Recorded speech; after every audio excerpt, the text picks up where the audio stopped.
Chapter 1. Lost in the Australian Bush. The aeroplane crashed in the middle of nowhere.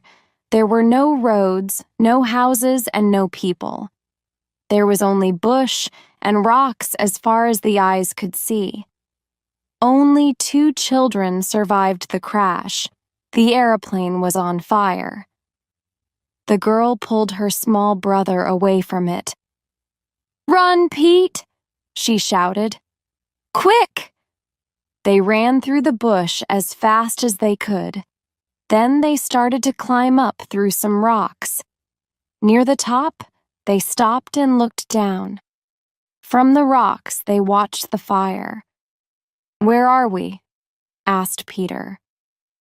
The girl didn't answer. She didn't know. They were lost in the Australian desert. But she couldn't tell Peter that. 2,500 kilometers away, in the big city of Adelaide, Uncle Keith was at the airport.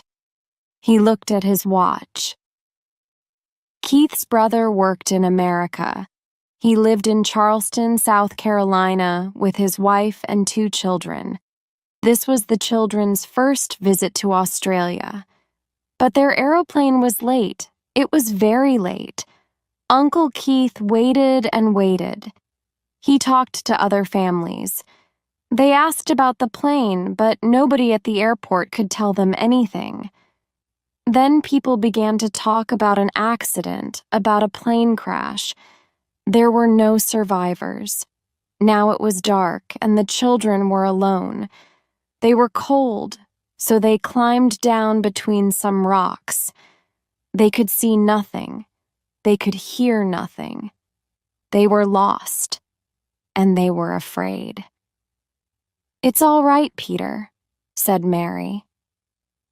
His sister's arms were round him. That felt better. When a boy is only 8, a big sister of 13 can be wonderful. They talked quietly, perhaps because there was no other noise. Or perhaps because they were afraid. "Mary," Peter said, "I'm hungry. Have you got any chocolate?" Mary found the chocolate. She broke it in 2 and gave half to him. They sat very quietly in the black night. Then Peter started to move again. "My leg hurts," he said. Mary looked at it. "It's all right," she said. "It'll be better in the morning." Peter was quiet again. He fell asleep with Mary's arms round him. But Mary couldn't sleep. She watched her young brother. She was sister and mother to him now. She thought about the airplane journey and the accident. And she thought about her mother and her father. But her head felt heavy. Then she was asleep, too. In the dark, the animals in the bush began to move. A wombat walked round the children. He pushed them with his nose, but he wasn't dangerous. He was interested in these strange new desert animals, but he didn't want to eat them. He only ate plants. Birds and insects started to fly round in the sky. A big marsupial tiger cat came near and looked at the children. She looked for a minute or 2, but these strange animals were very big. Her young babies couldn't eat them, so she walked quietly away. In the east, the sky was gray. It was the beginning of another day. Then the sun came up. It brought new colors to the bush, greens and whites and reds and yellows. Many people think that the desert is one boring color. They think there are no plants. But here in the Australian desert, there were beautiful plants in many different colors. The children slept through the wonderful early morning. A large gray bird, a kookaburra, sat in a tree above the children. He wanted food. a small animal, or some insects. But on the rocks below him, he could see only two very large animals. They were different from the other desert animals. He wanted to tell every animal and bird in the desert about them. He opened his mouth and made a loud noise. It wasn't a song because the kookaburra doesn't sing. The girl opened her eyes and looked up. She was afraid, but then she saw the bird. So it was only a bird. She laughed and looked at Peter. Good. He was asleep. He couldn't hear the bird. Peter looked small and thin and very, very young. She loved him very much. When he wakes up, he'll be hungry. What can I give him? She thought. There was more chocolate, but there wasn't very much. And that was all. She got up and looked round.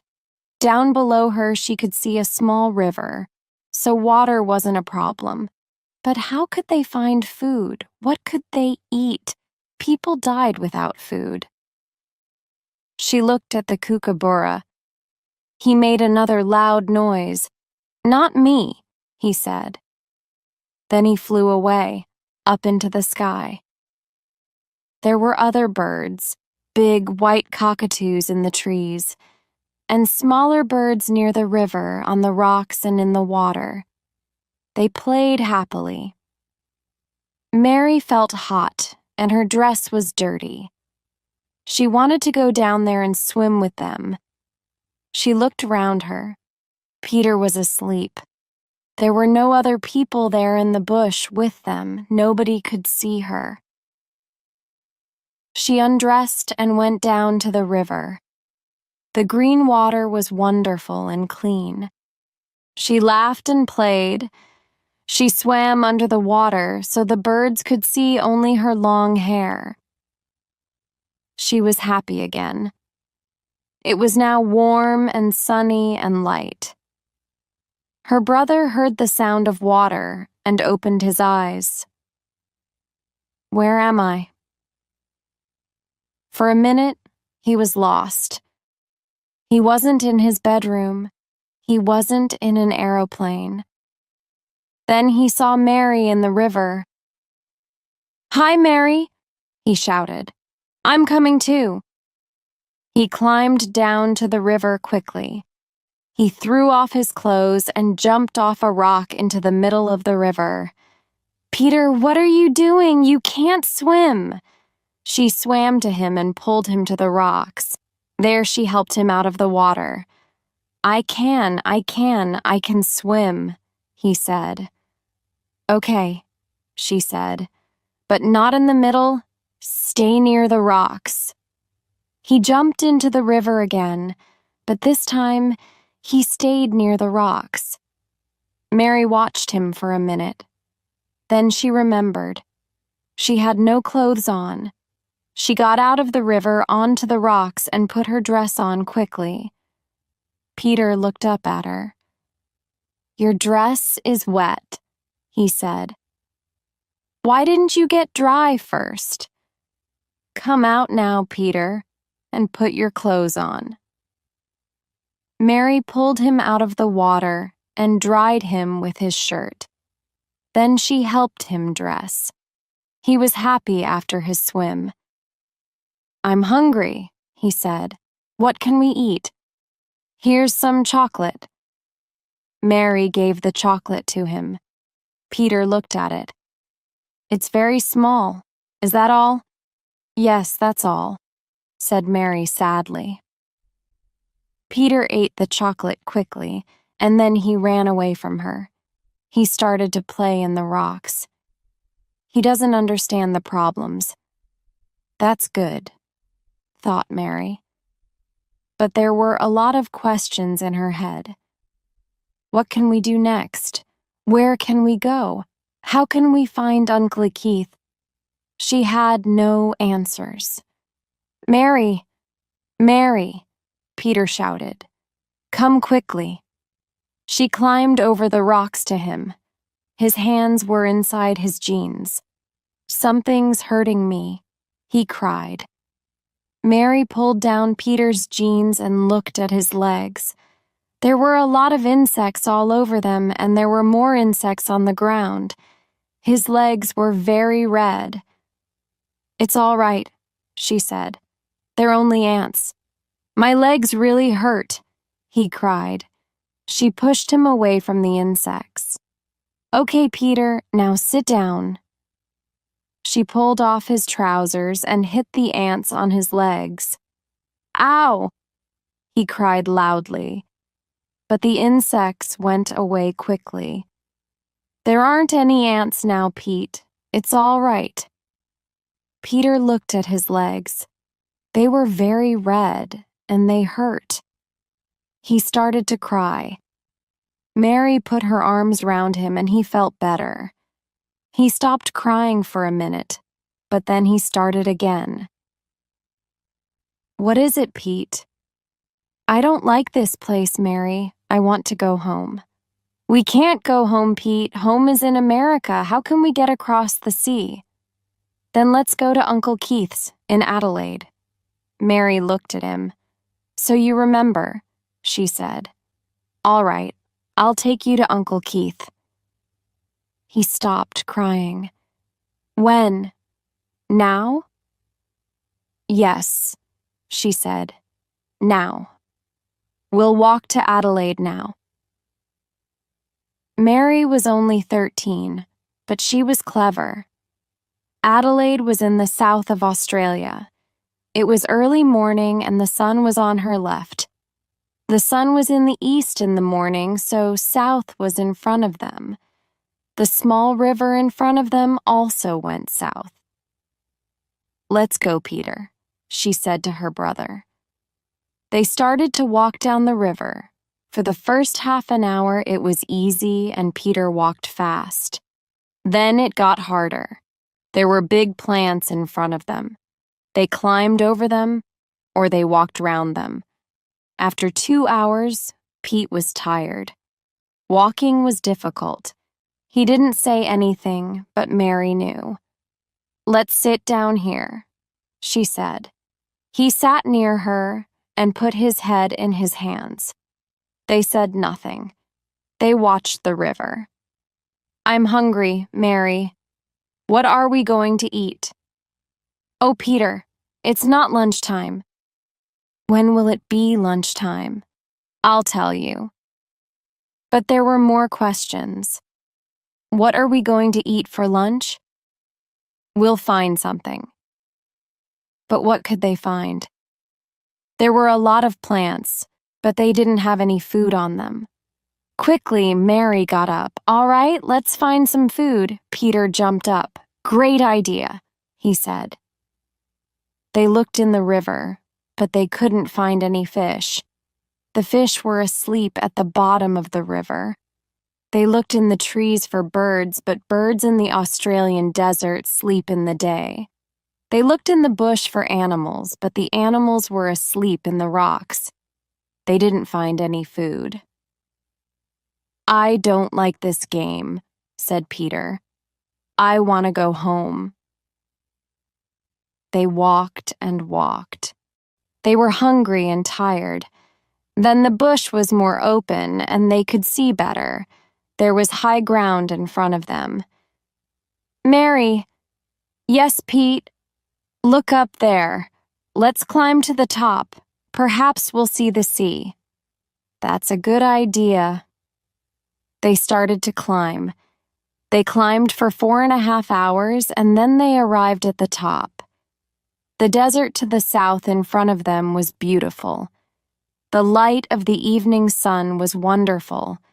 And there, far away, they could see water. It shone in the evening sun. The boy danced happily. "Look, Mary, look, the sea, it isn't far, look." "Don't look, Pete," she said quietly. She put her arms round the little boy. "I'm very, very sorry." It wasn't water. Mary knew that. It was the great Australian desert, hundreds of kilometers of it. We can't walk to the sea today, Pete. Let's find a place for the night, said Mary sadly. She got up and pulled Peter to his feet. We'll walk to the sea tomorrow. Tomorrow we won't be hungry. Chapter 2. A Meeting with a Bush Boy. The next morning, Mary woke up first. She looked up at the birds in the sky. Then Peter woke up too. Mary, let's go. Let's walk to the sea. First, we have to look for food, said Mary. We have to take some food with us on our journey. Good idea, said Peter. I'm very hungry. They looked and looked for food. For a long time, they found nothing. Then Peter shouted, Look, Mary, fruit! There was a tree with round balls of fruit on it. Some of the balls were green and some were red. Mary thought carefully for a minute. You could get ill from some fruits, but they had to eat. She ran to the tree. She ate a green fruit and it was good. Then she ate a red fruit. It was better. Try these, Peter. They're nicer. The children ate and ate.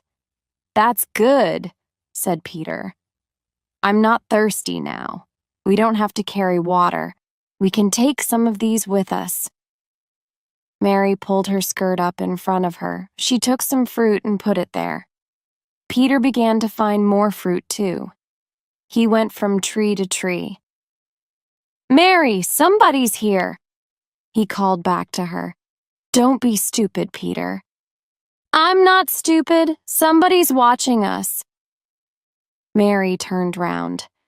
Her mouth fell open, and she put her hand up to her face.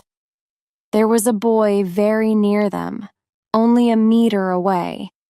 He was black, and he was naked.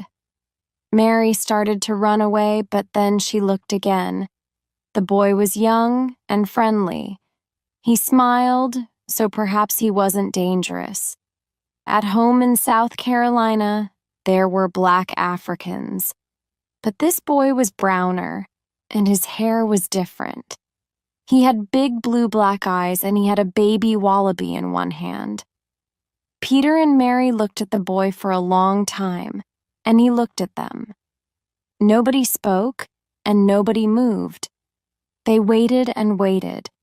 They were from different worlds. Peter and Mary came from a big city. There, people looked after them. The bush boy lived in the desert. It was his home, and he understood it. The bush boy put the wallaby on the ground. It was dead. He smiled. Warmangalav, where do you come from? Mary looked at Peter, and Peter looked at Mary. They didn't understand. The bush boy tried again. Waramawav, where are you going? We don't understand you, boy, said Peter. But we're lost. Show us the way to Adelaide. Uncle Keith lives there. Which way do we go? The black boy smiled again, and Peter smiled back. The boy went to Peter and felt his face. Then he put his hand on Peter's hair. Then he felt his clothes, the shirt and the jeans. Those are trousers, boy. Why haven't you got any? You're naked. It's not right. Aren't there any shops here? But the bush boy was too busy. He didn't listen. He looked at Peter's shoes. Then he turned to Mary. Mary wasn't very happy. At home in Charleston, South Carolina, no black person came near white people. But a lot of people in Charleston had strange ideas, and this boy didn't look dangerous. So it was okay.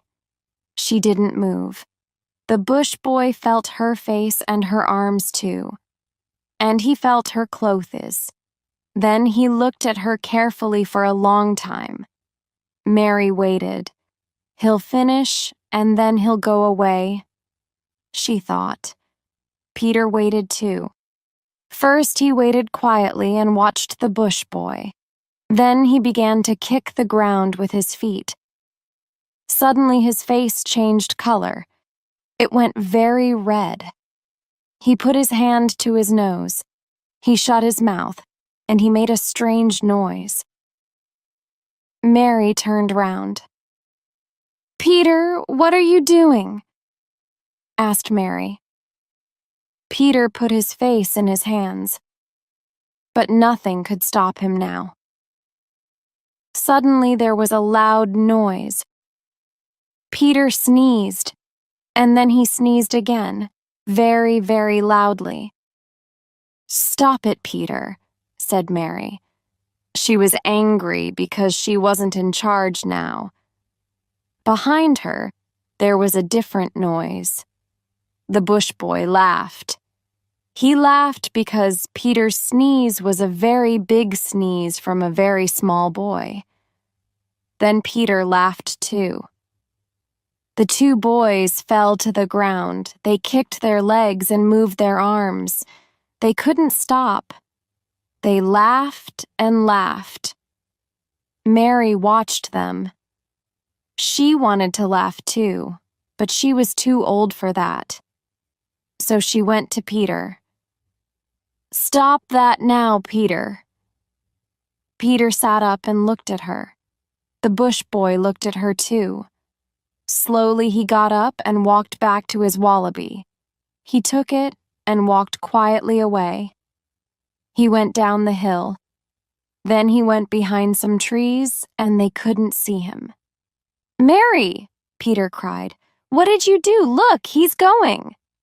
Mary was quiet. She was afraid of the bush boy because he was naked, and she didn't want help from him. It was wrong. At home in South Carolina, you didn't ask a black boy for help. But he was the only person there, and perhaps he could help them. Peter was younger and life was easier for him. He liked the bush boy, and they had to have help. He jumped up and down. "Mary, let's go after him. Let's find him." He ran quickly through the bush. "Peter, wait!" Mary called after him. But Peter didn't stop. "Hey, boy," he shouted. "We're coming too. Wait for us. Wait for us." The bush boy turned and waited. "Hey, don't leave us," said Peter. "We want food and drink. And Adelaide, where's Adelaide?" The black boy didn't understand, but he laughed. Peter tried again.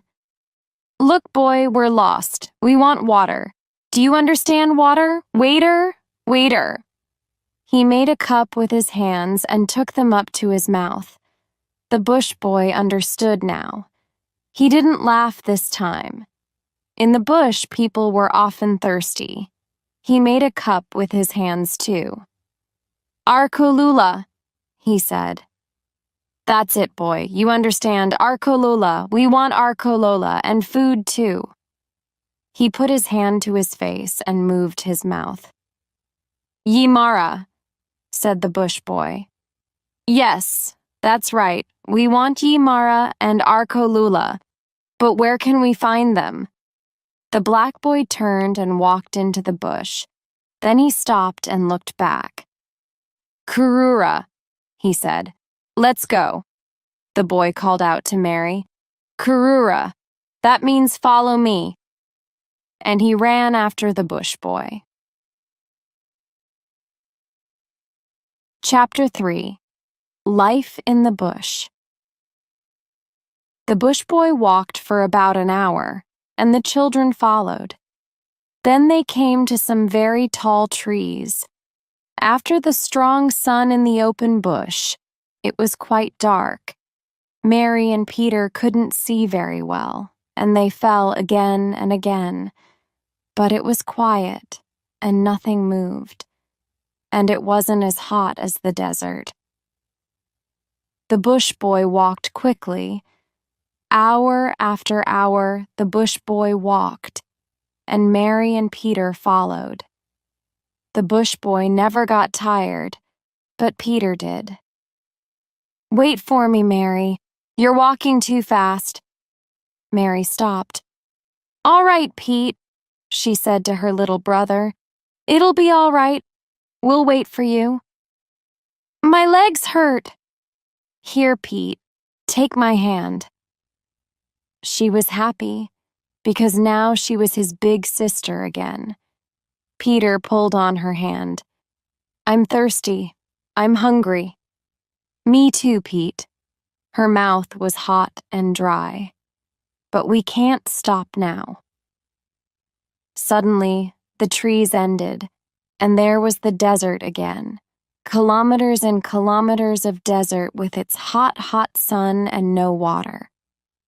"Kurural," said the bush boy. He left the trees and started to walk in the desert. But Mary stopped. "Where's the food? Where's the water? It's too far for us. We'll never find it." She sat down under the last tree before the desert, and Peter sat down next to her. The bush boy came back. He spoke quietly in his strange language, but they understood.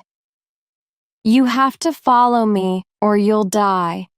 There's water. It's not far now. Look over there." With his hand, he showed them some rocks and a small hill. "But that's a long way," said Mary. The desert was hot, but here under the trees it was nice. It was easier to stay here, and was the bush boy right? Was there realty water in those rocks in the middle of the desert? "Arkolula," the bush boy said, again and again. Mary looked harder. It was dark round the bottom of the hill. Why? Were there bushes, green trees and bushes? "There is water there, Pete. Trees are only as green as that when there's water." She jumped up, and the 3 children walked out into the desert. The sun went down before they arrived at the hill, but there was a little light and they could see the green bushes. They walked through them. "Arkalula," said the bush boy and smiled. Mary and Peter were excited. They could hear water. It was very near. Peter wasn't tired now, and he ran in front of them. "It's water, Mary, water," he shouted. "Arkalula," said the bush boy again. Peter was on the ground with his head in beautiful, clean water. Mary sat down on the ground next to him, and the 2 white children drank. They drank and drank. The water was good, but it was warm. The bush boy sat next to Mary. With his hands, he took water from the bottom of the river. Mary did the same. Now the water was colder and better. The bush boy drank only a little. Then he stood up. He climbed up the hill and sat on a rock. He was interested in the children. He watched them carefully. They were strange. They didn't know the desert. They didn't know anything. Where were they from? Why were they here? They couldn't live alone in the desert. "I have to help them," he thought. The small boy stopped drinking and climbed up to the bush boy. The rocks were big, and it was difficult for him. The bush boy put out his hand and helped him up. Peter sat down and looked at the wallaby. He felt it with his hands. "Eat?" he asked. "Yamara?" The bush boy smiled and got up. He climbed down from the rocks. He looked at different rocks and stopped in front of a big flat piece. Then he found some wood. Peter watched, but he didn't understand. "Lorana," said the bush boy. He began to build a fire. "I know." Peter was excited. "Fire. You're going to make a fire." "Larentia," said the bush boy again. "Okay, Lorana. You're going to make a Lorana. I'll help." The bush boy found more wood and Peter helped him. But Peter stopped suddenly. "How can we light a fire?" he asked. "When we haven't got any—" Peter didn't finish his question, but watched the bush boy with his mouth open. Australian trees have very dry wood, and Aboriginals can make fire in the old way. The bush boy sat by the flat rock. He put some very small pieces of wood on the rock. Then he took a long piece of wood between his hands. He put the end of this into the small pieces and moved it round and round very fast, and very quickly there was a good fire. "That's clever," said Peter. He put some more wood on the fire. Mary sat alone and watched the boys. Peter followed the bush boy everywhere. He didn't want her now. Boys didn't want to be with girls. "Why can't I be a boy too?" she thought. She watched the smoke from the fire sadly. The boy took the wallaby and cooked it slowly on the fire. An hour later, they sat down near the fire and ate it. A dingo sat on a rock only 10 meters away and watched them. There was a lot of meat, and they ate it all. There wasn't any meat for the dingo. Now they were tired. The bush boy put some water on the fire. Then the 3 children slept. Mary woke up first, before the sun was up. She watched the ski. What was up there? Another life? Life after death? Heaven? She didn't know. She looked at the naked bush boy and then looked away quickly. "Why am I not a boy too?" she thought. "Life is easy for boys." She thought about life in the bush with the black boy. He knew the desert and he could survive. That was good. Then Peter woke up. He sat up and looked at Mary, and then at the bush boy. "How can we get to Adelaide, Mary? Will the boy take us?" At home in South Carolina, she usually knew the answers to Peter's questions. But here in the bush, she didn't. "I don't know," she said. "Perhaps he doesn't know Adelaide. And how can we ask him? We don't speak his language." There were other questions about the boy in Mary's head, too. Why was he alone in the desert? Where was his family? What was best for her and Peter? She didn't have any answers. "Let's wait and see," she said to Peter. "I'm not in charge now," she thought. And then she felt better. She closed her eyes and fell asleep again. She woke up after about 2 hours. Half asleep, she could hear the boys. "What are you laughing at, Peter?" she called. But Peter couldn't hear her, so he didn't answer. He shouted and played with the bush boy in the water. Mary sat up and saw the 2 boys. Peter looked back. "Mary," he shouted, "come here and play with us." "Later," she shouted back. "When it's warmer." Peter ran after the bush boy. They ran round some rocks. Then the bush boy stopped suddenly. "Where were I?" he said, excited. On the ground there was a brown ball. It was the top of a plant. Peter felt the brown ball with his hand. "Yamara?" he asked. The bush boy smiled. Yes, it was food. He pulled the strange plant out of the ground.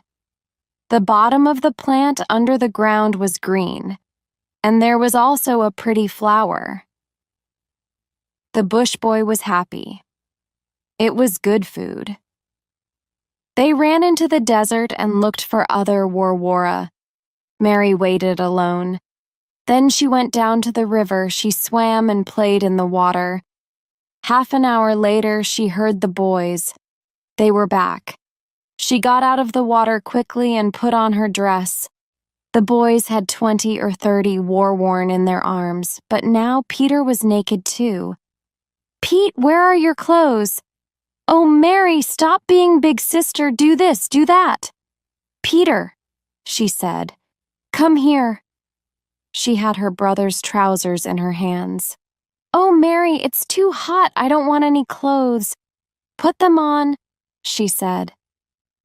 Peter wasn't happy, but he went to Mary. He looked at her. "Okay," he said. "I'll wear the trousers, but not the shirt."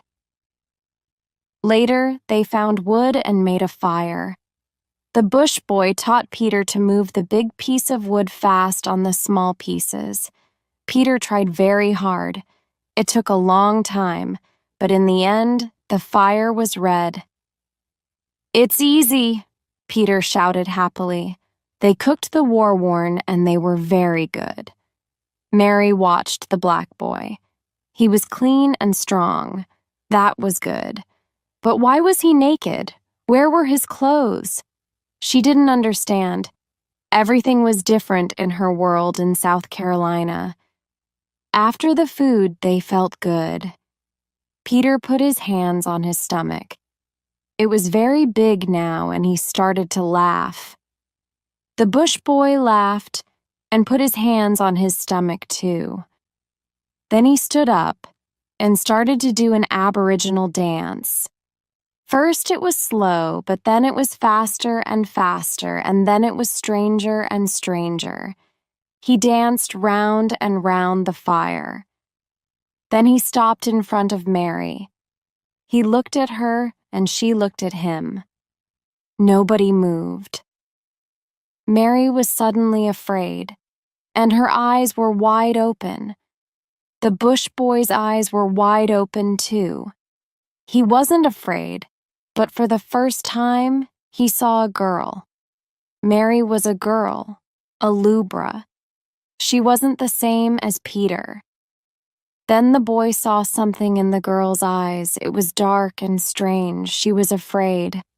To him, that could mean only one thing. The girl saw death. His death. For the bush boy, and for his tribe, there was a life plan.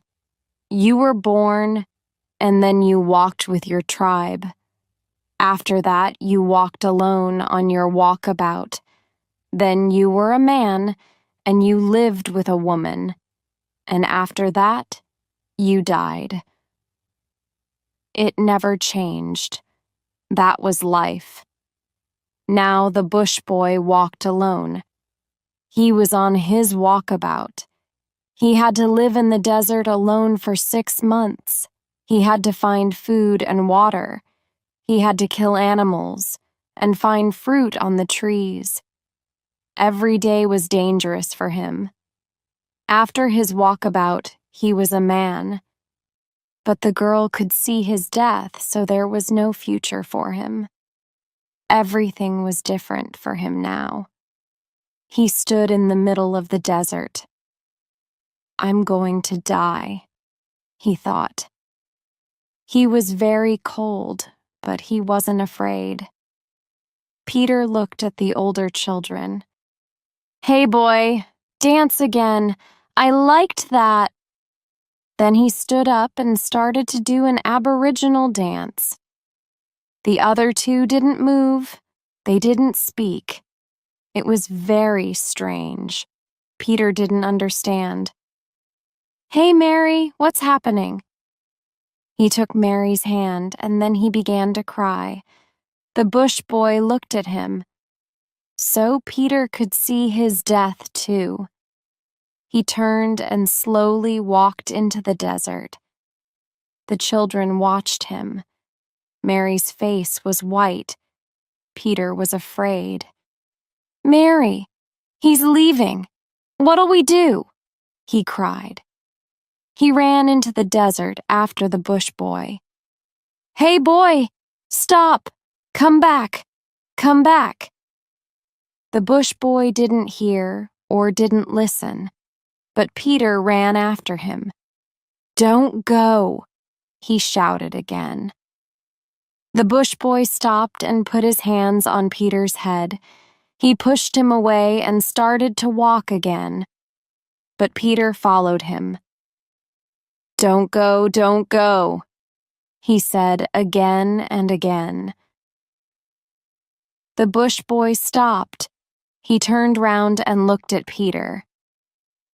"When Peter sees my death in my eyes, he'll run away," he thought. "Then I can go." But Peter took the bush boy's hand. He looked at him and smiled. "That's strange," thought the bush boy. "Perhaps I'm not going to die. Perhaps I'm wrong." He turned round and looked at Mary. Perhaps she's wrong. Perhaps death isn't coming for me now. Perhaps it's on its way to other tribes. He walked back to Mary, but she moved away. She was afraid. He saw it in her eyes. "So I am going to die," he thought. "Perhaps not today, not tomorrow, and not the next day, but before the rains come." Chapter 4. The End of the Walkabout. The bush boy thought about the two children. They didn't know the desert, and they couldn't find food without him. "They'll die too," he thought. Then he had an idea. He had to take the children to the rivers under the mountains. That was the end of his walkabout, and a good place for them. There was water and food. There were white people not far from there, too. How much time did they have? Not much, perhaps. They had to go quickly. He put out the fire and took the warwara in his arms. "Kurura," he said. He walked into the desert. Peter followed, but Mary didn't move. Then she got up. "Where's he going? I hope he knows," she thought, and she started to follow too. They walked in the desert for a long time, up and down, over big rocks and across dry rivers. They went through tall trees and thick plants. It was hot and dirty, but the colors were beautiful, yellows, greens, and reds. The bush boy never stopped or looked back. He knew the way. Then the desert was suddenly more friendly. The trees were taller, and there were a lot of birds and a river. It was midday, and the sun was very hot. The boys drank water from the river with their hands. They put their heads in the water. Mary drank too, but she didn't go near the bush boy. When he looked at her, she looked away. "What's wrong, Mary?" asked Peter. "Why are you afraid?"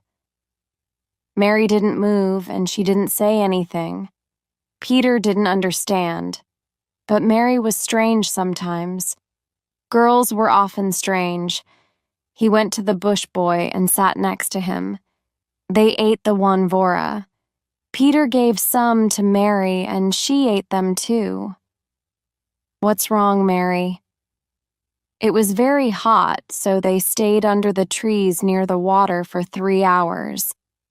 Then the bush boy got up and started to walk again. He usually walked 45 kilometers in a day, but Peter got tired quickly, so they only walked 25. On the way, the bush boy killed a big bustard, and they ate it for dinner. Then they felt sleepy. That night, it was cold, but the rocks stayed warm from the sun. So each child found a big, flat rock, but Mary couldn't sleep. "Peter." "Yes?" "Come and sleep next to me, please." "Why?" "I'm cold." "Okay." He fell asleep next to her, but Mary watched the bush boy. "I won't close my eyes, I'll watch him all night," she thought.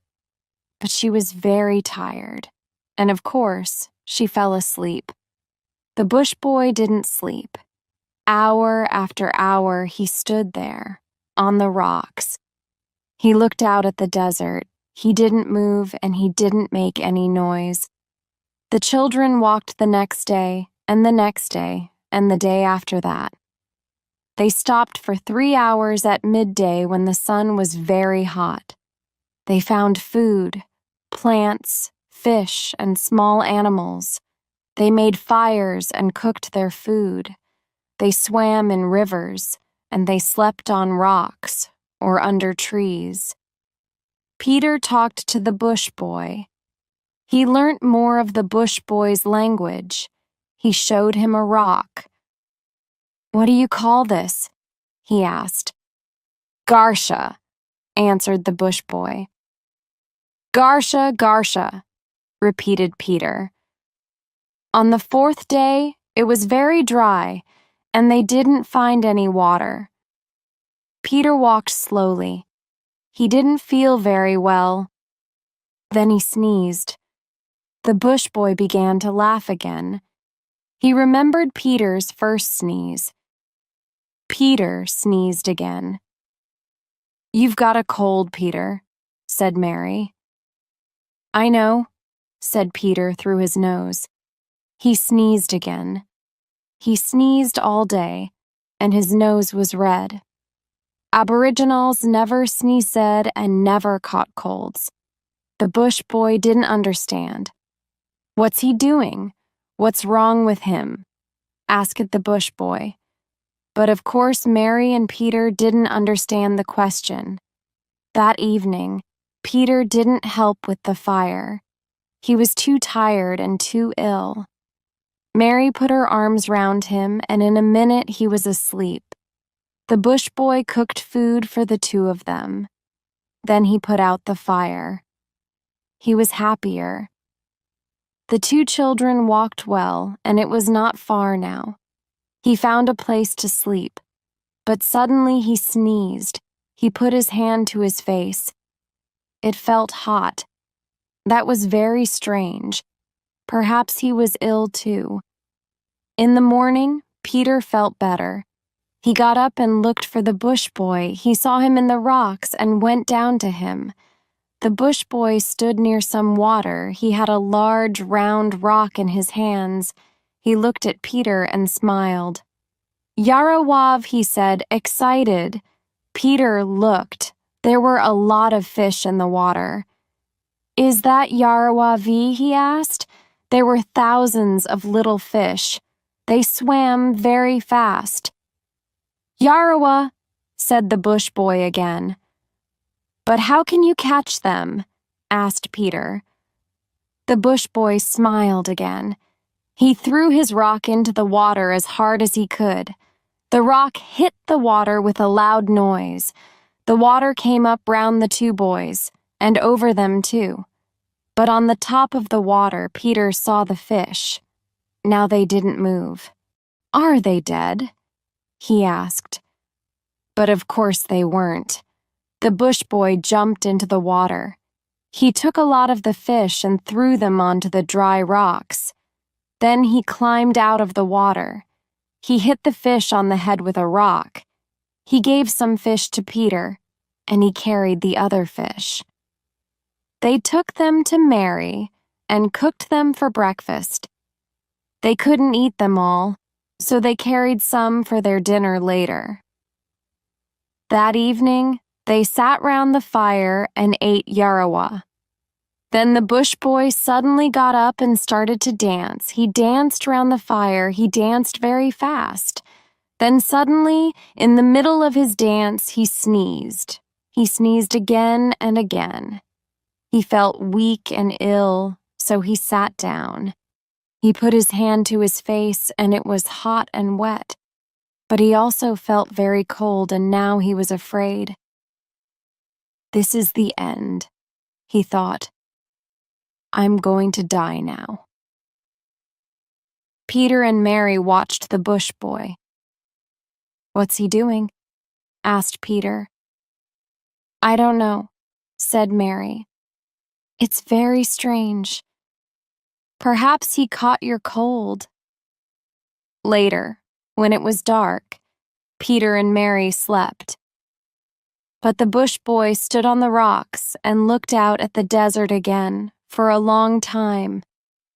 The fire was warm, and he tried to sleep near it. But he sneezed often and he was very cold. He couldn't get warm. In the morning, he didn't make a fire, and there wasn't any breakfast. "Mary, is he ill?" asked Peter. "No, he's not ill," answered Mary, but she didn't really know. Peter went to the bush boy. "Hey boy, are you okay? Let's go. Adelaide, remember? We have to go to Adelaide." The bush boy stood up slowly. Yes, Peter was right. They had to leave. They walked all morning. Nobody said a word. They stopped for lunch, and the bush boy found some eggs. 14 big birds' eggs. The children cooked and ate them. The bush boy didn't eat. Then they were thirsty, but there wasn't any water. The bush boy was tired and weak. He didn't move for a long time. Then he got up and started to walk again. The bush boy looked out at the desert for a long time. That night, Peter and Mary found wood for the fire. Next morning, Peter woke first. He walked down the rocks to the river and had a good swim. He climbed back to the others. "I'm going for a swim too," said Mary. "Can you start a fire, Pete?" "Yes, of course." Peter walked to some trees and began to find wood for the fire. Mary had a long, long swim. The bush boy woke up alone. He felt very weak. "I'm going to die," he thought. "But first I have to ask the children for help. It's very important. They're my friends, but they don't understand. So I have to teach them about death in my tribe." He heard Mary in the river below and walked down to her. She was in the water, and she was naked, without her strange clothes. He watched her long hair in the water. It was very beautiful. Suddenly, Mary looked up and saw him. She was very afraid. She moved away, and she found a small rock. "I can throw this at him," she thought. "Go away!" she shouted. The bush boy didn't understand, and he came nearer. "Stay there! Don't come nearer!" He saw hate in her eyes. "She's not a friend," he thought. "I can't talk to her. She won't help me, and the boy won't understand. He's too young, so I'll have to die alone." Slowly he turned and walked a little way into the desert. He found a sad mugga-wood tree. "This is a good place," he thought. "I'll die here." And only the great red flowers of the mugga-wood tree cried for him. Mugga-wood tree. For Aboriginals, the mugga-wood is a sad tree because its flowers are always wet and red. They say that the tree is crying. Mary went back to Peter. She started to put out the fire. "Hey," said Peter. "Don't do that. We're going to have breakfast." "There isn't any breakfast, or what do you mean?" "Listen, Peter." She spoke very quietly. "There isn't any food here. Let's go." "What's wrong with you, Mary? Why do you want to go now? The boy will get us some food." "Listen, Pete, please, let's go. You and me will be okay." Peter's mouth fell open. "We can't leave the boy." "He doesn't want to come, Pete. I know he doesn't. I asked him." "You didn't," said Peter. "You can't talk the boy's language." "I'm telling you," she said, "that he doesn't want to come. I know." In South Carolina, Peter was never difficult, but now things were different. "I'm going to ask him," he said. He ran to the bush boy. "Pete, come back!" shouted Mary. But Pete didn't stop. Mary sat down sadly by the fire. After about 10 minutes, Peter came back. "Mary, the boy's ill. Really ill. He's under a tree and he can't get up. Perhaps he's asleep."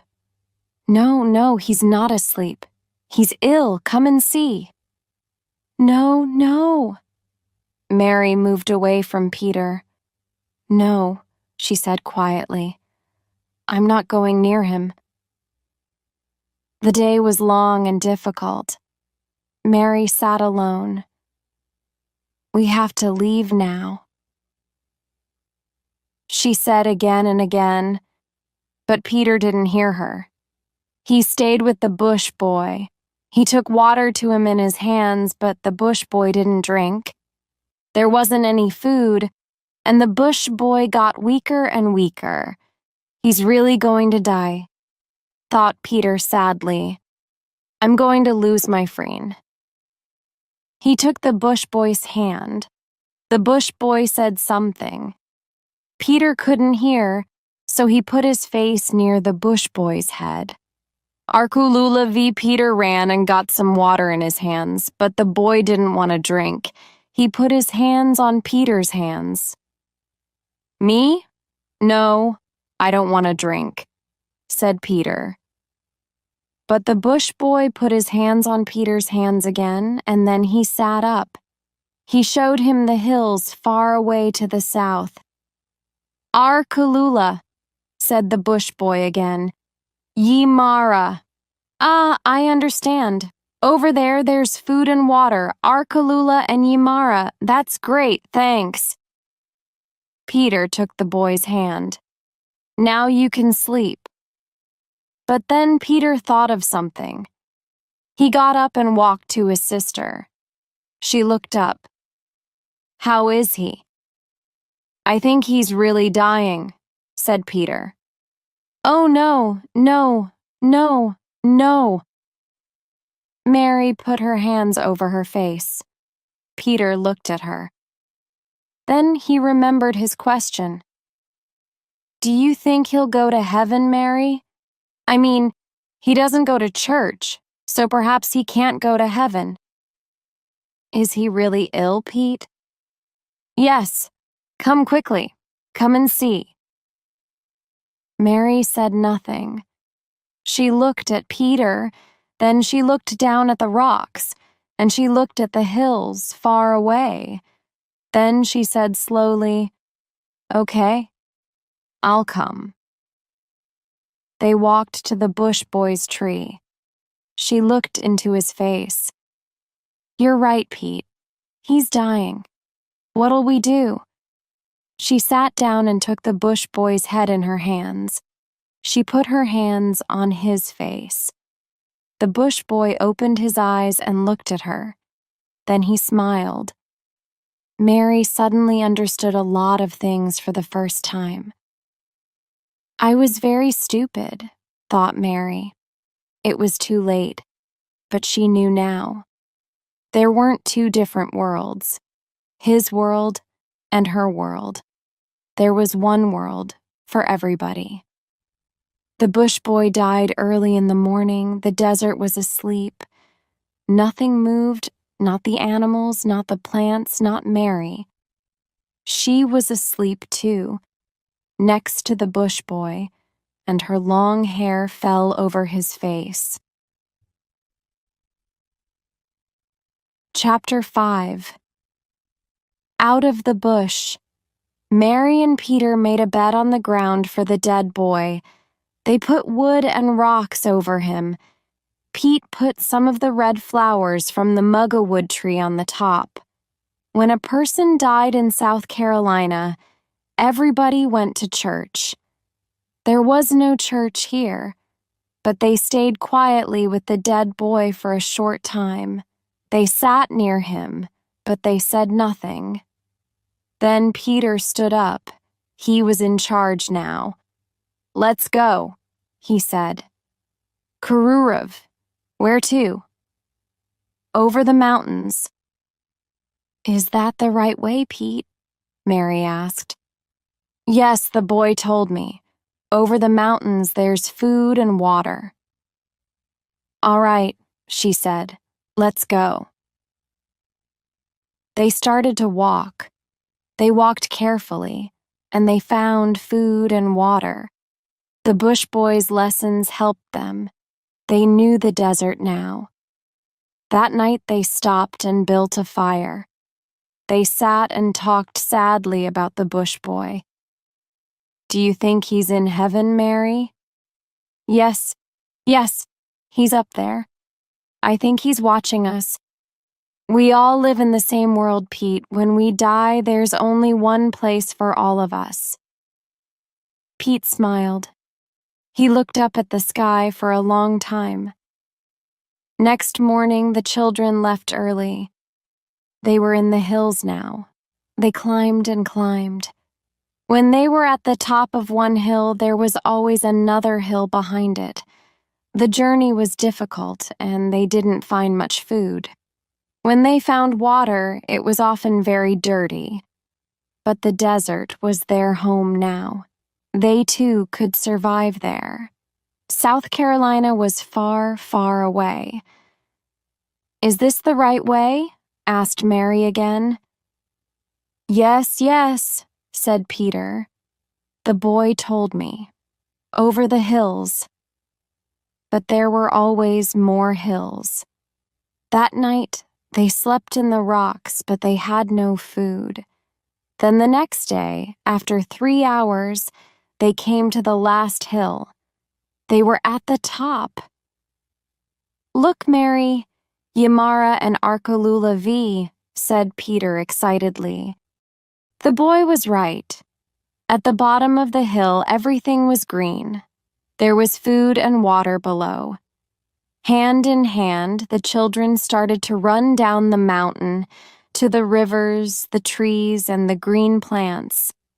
The country was very beautiful. It was wonderful after their difficult life in the desert. There was food everywhere and a lot of water. There were birds in the trees and fish in the rivers. The plants and the trees had fruit on them. The children were a little afraid of the big, tall, dark trees, but then they began to play in them. Peter climbed up a tree. This is great, he shouted to Mary, and then she climbed the tree too. They played all day, and they were friends again. On the third day, they saw a koala in a tree. It was a mother koala with her baby. Pete went up into the tree. He took the baby from the mother and gave it to Mary. There now, play with that, said Peter. The mother koala started to make strange sounds. She wanted her baby. At the bottom of the hill, everything was green. Oh, Peter, how could you do that? You bad boy. She tried to give the baby back to its mother, but it caught her dress. It pulled and pulled. Mary's dress came off and fell to the ground. Oh, my dress, said Mary. She laughed. She felt good now, with no clothes on. She was a different Mary now. I never want to leave here, said Peter on the 6th day. The children played and played. They swam for hours in beautiful blue water. They forgot Adelaide and Uncle Keith, and they forgot their old life in South Carolina. Mary sometimes thought of home in Charleston, but not often. They were very, very happy. On the 7th day, the children found a beautiful wide river. They sat with their feet in the warm water. Hey, look over there, said Peter. Smoke, there's a fire. And people, said Mary. Yes, people. How many are there? 3, I think. Let's make a fire too, then they'll see us. Okay. They found wood and built a fire. The three people saw the smoke. They ran down to the water and started to swim across the river to Peter and Mary. "They're coming, Pete!" Mary was excited but also afraid. She didn't have any clothes now. She couldn't say hello without any clothes, not to white people. "Do you think they're white, Pete?" Peter looked carefully. "No, I think they're black. They're the same as the boy," he said. She felt better. They stood near the river and watched. They saw a family of Aboriginals, a father, a mother, and a young girl. And on the father's head, there was a baby. The mother and daughter swam with food and other things on their heads. There was a dog with them, too. They came near and climbed out of the water. They were friendly, and they smiled at Peter and Mary. The woman gave Mary some food. Peter played with the dog. The black people talked and talked. Mary didn't understand very much, but they talked with their hands too, and she watched carefully. "Wait a minute," thought Mary. "They're telling me something. Is that a house? Are those people? Yes, they're trying to help us." "Pete," she said. "They know we're lost. They're telling us about houses, about white people. They live over there." "But where?" "Oh, where?" Then the black man made a map on the ground. He showed her a mountain, a road, and a house. He showed her a place for the night. They could sleep there. And he showed her food and water. It was 2 days' journey. Mary looked at the map and laughed. "What's funny?" asked Peter. She showed him the map. "Look at this map. Why do we use language?" she said. A little later, the family started to walk to the river. "I think they want to go now, Pete," she said. Peter went to the black man and put out his hand. "Goodbye," he said. The black man smiled and put out his hand too. Mary also said goodbye, and the family started to swim back across the river. Mary and Peter sat near the river and watched them. Then Peter stood up. He was ready for the journey home. "Are you coming, Mary?" he asked. Mary looked round her. "Oh, Pete!" "I'll always remember this." "What's wrong now, Mary?" Mary started to cry. "It's really, really beautiful here." "I know," said Peter. "I'll always remember this." He looked round at everything, too. Then he turned to Mary. "But we have to go, Mary. Let's go home. Kurura."